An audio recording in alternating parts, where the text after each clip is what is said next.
And how was the filming? Do you encounter any challenges? How was working with the people who you worked with, the actors? Um, well, there are enormous challenges in working on the streets of New York City and doing a low-budget film, and we didn't have the luxury of shooting days that we really could have used. We shot the film in 18 days.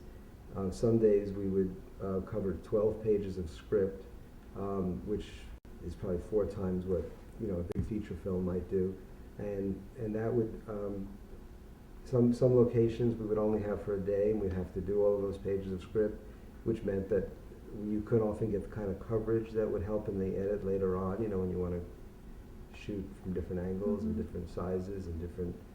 So we were under the gun a lot. There was a very, very demanding script for the actors, being the age they're at, and to remember so much. They really respected Adam's words, the screenwriter's screenplay, and wanted to be very, they wanted to honor it.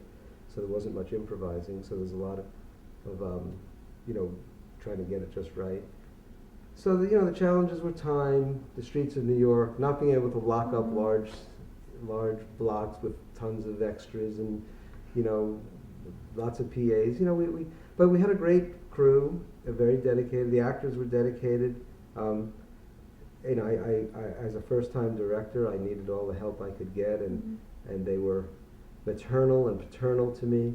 In fact, there was one day we were shooting, and the day was going longer and longer and longer. And Dominic, it was hard work. These guys in the mid-70s, and he just he had another obligation, and he just needed to leave, and we weren't finished. And I went to I felt it was just when I went to the trailer, and I said, Dominic, we had one trailer. I said, Dominic, we need you. We can't get back to this location. And he just said, Harvey, for you, I'll do it. It was sweet. It was sweet. They really cared about the project. Despite the challenges that you just mentioned, did you still feel like the final product was what you wanted? Did you meet your expectations, or? Well, if it didn't, I'd probably lie to you.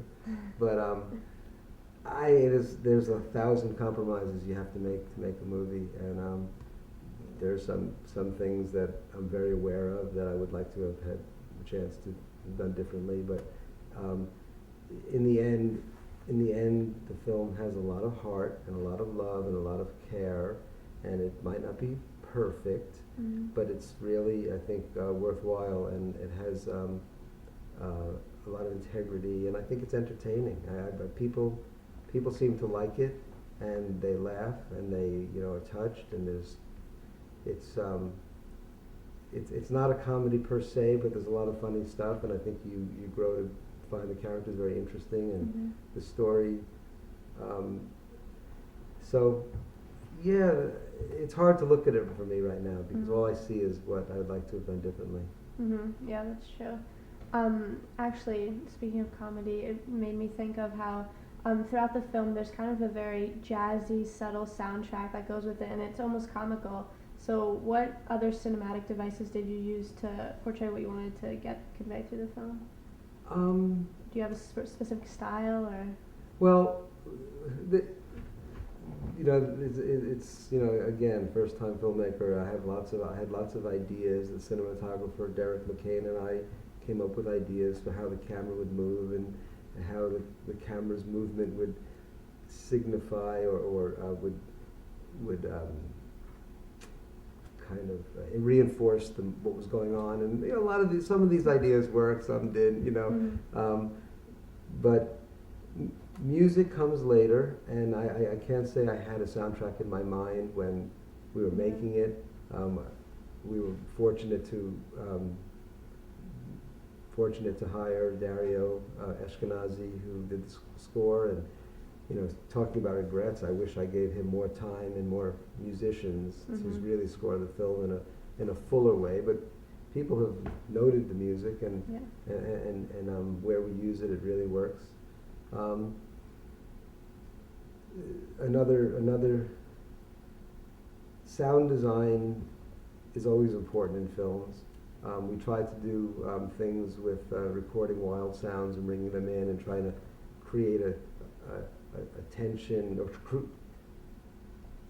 as I said, the film kind of takes place in modern New York, but these old characters kind of wander through businesses and places that are more the kinds of places that they feel more comfortable in, and we tried to have a different sound feeling to also signify the two worlds. You know, though New York is a loud, noisier place, but when they walk into, you know, the Blarney Stone, it gets quiet. So things like that. Yeah. Is there anything you're working on now? Are you gonna keep doing film, do more photography? What are your ambitions? Well, after The Last New Yorker, which it took many years to get to this point, I want to continue to make films. I would love to do another fiction, feature. Mm-hmm. But in the meantime, since it took years to just get the funding for this, and I've been working on a project about photography and the transition from silver film to digital, and I received a grant from the Sloan Foundation, so I've been working on that. And I continue to do commercial work, and I continue to do photographic assignments. Mm-hmm. One question that I really wanted to ask you was, who have been your cinematic influences in the past coming into filmmaking?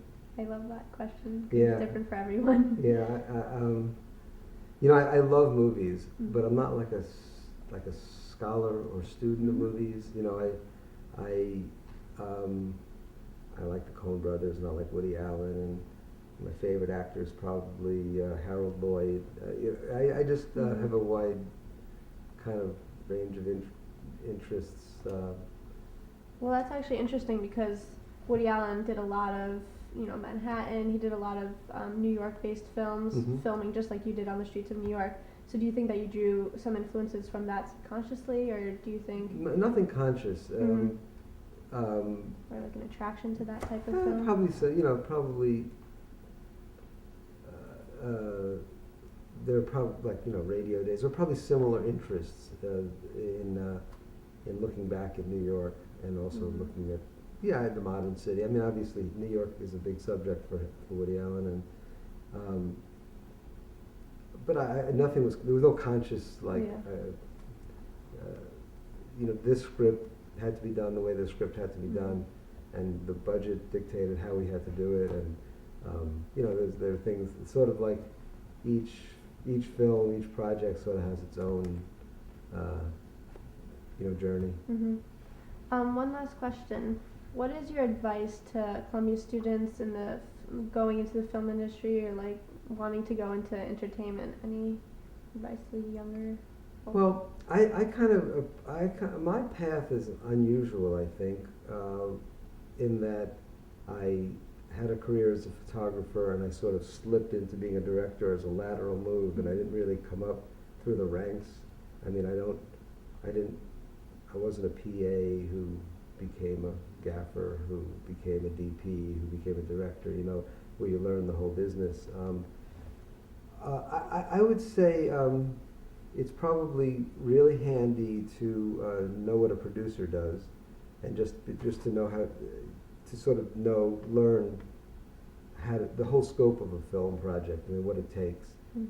Sort of to know a little bit about everybody's job. And the other thing is I think nowadays with cameras so small and YouTube and Vimeo, and I think that you can just make movies, make films, and try to make your own way. It's I guess the important thing, probably the most important thing is to be passionate and about what you're doing, and find a subject to be passionate about. Mm-hmm. Yeah, definitely. Thank you very much. Okay. Everybody watch The Last New Yorker.